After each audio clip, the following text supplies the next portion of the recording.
And we're back.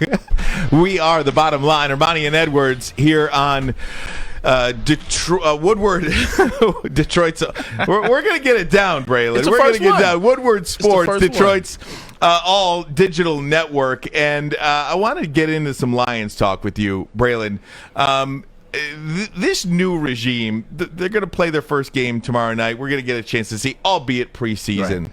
But this is the first time in over a decade that there has been a total and complete rebuild, from the general manager to the head coach to the quarterback. Because anytime, especially with Matthew Stafford here, you always felt like there were one or two or three players away.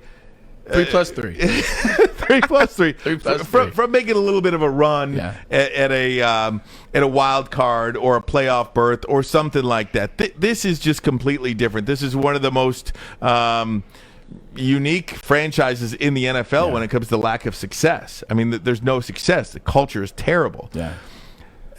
How quickly can that change within an organization? I mean, you know better than anybody playing with the Cleveland Browns. You brought that up, man. It's tough to change in football. The dynamic of football is so hard because you have an offense, you have a defense, you have special teams, you have a quarterback. It takes a lot to build chemistry. It takes a lot to be able to turn it around that fast. I think that what you have to pay attention to is you have to look to a team like Seattle. That's kind of what the Lions are trying to do. They've restacked, they rebuilt all the way around. That's what Seattle did kind of sort of when Pete Carroll and John Snyder kind of took over the helm out there in Seattle. You start to keep a couple of the players that make it go through. You keep a Marshawn Lynch. You draft the Golden Tate. You draft the Russell Wilson. You pick up Doug Baldwin in free agency. You start to put a couple key free agent players that aren't that old that can help, that are veterans, like a Chris Clemens who helped out over there. That's what the Lions are now starting to do. They're drafting their players. Had a great draft this year. Kudos to them. Campbell is excited. He's bringing that new energy. His venti or his grande pike, as he called it, with the extra shot of espresso. Sounds dangerous, by the way, but they're bringing something new. They're drafting their players. They want to start from the ground up, and then they'll add those key pieces in the off seasons in the free agency as they present themselves. They're doing it the right way, and they're announcing it that they're doing it the right way. So I think players will buy into that, and you'll see the change. Pay attention towards the middle of the season, how they finish games. Pay attention towards the end. They're winning a couple games that they may not have won in the past. I think they're going to win a lot of games. I love this guy. Yeah. I love Dan Campbell. I love everything he's doing. And I think in the NFL, the margin for error is so small. I think these players, all of them, are so talented.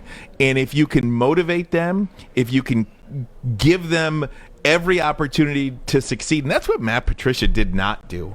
I don't name me the coach in New England that followed Bill Belichick in succeed. That only works in New England. You can't come here and run guys off the field, treat them like dirt, treat them like little kids. Dan Campbell's come in here, in my opinion, and treated these players like men. And I don't know, any boss you've ever had in your life, if you will run through a wall for that guy, what he's doing, just correlate it to your own life. It's also about getting the right coaches involved as well. They bring in Antoine Randall. That's exactly right. They bring in Deuce. They're bringing in players that have played the game. They're bringing in players that were respected when they played the game, as well as they're bringing in players that players respect. So you look at a Detroit Lions wide receiver position who was ranked a certain spot that we'll get into. Now you bring in a guy like Antoine Randall, who works extremely well with wide receivers like Jared Goff likes to throw to, the Robert Woods, the Cooper Kupps, the Brooks out there in L.A. They bring in those type of wide receivers now. Well, Amon-Ra, which I think is probably the coldest name ever for an athlete, Amon-Ra. This is the best name ever, St. Brown.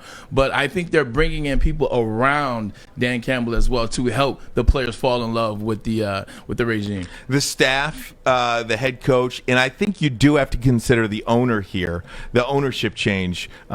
Sheila Ford Hamp has taken over, and I do think she wants a different culture. And when you look at Brad Holmes, it is very rare that we have seen, anyway, where the Lions organization has not only had a general manager and a new coach. We see that every 3 years, but it seems that the general manager and the head coach are actually on the same page and want the same things. They drafted to that philosophy. Their free agent signings are to that philosophy. The assistant coaches that they brought in that you alluded to are to that philosophy, and treat these people like men instead of like little kids. And I think you're going to get the best out of these players, and I think they're going to surprise a lot of teams this year, and I think they're going to surprise a lot of fans. I see them well, here's maybe the first dumb thing I've said all.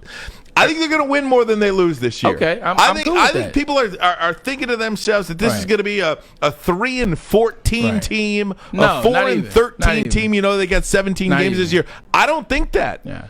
Ryan, correct me if I'm wrong. It seems like Detroit has been like this for a very long time. It seems like it's been the front office and then the coaches. It's you guys versus us guys. It's never been like a collective. It's always been like, well, if we have a bad season, fire Wayne Fine. You know? Or it's always about, we're going to fire the president. Like, everybody wants to reserve their spot. It wasn't us. It was them. This is the first time where I've seen a coach feel like he had room to work with. They're not going into the season scared. They're not tiptoeing around issues that they're nervous or, well, you know, we'll be better and we'll get better at this. Like, Dan Campbell seems like he doesn't worry about his position for the next 3 years. That's a good attitude to have, because that means he's on the same page as the front office, and that's something we haven't had. Yeah, you got to be so comfortable in your role. There's no doubt about that. And we're going to get a chance to see these guys tomorrow night. Maz, where are we here in terms of the ticket giveaway? Have you been filtering out what you need to filter out here? I have. We've been getting some good stuff here. We're getting a lot of Lion predictions in here. But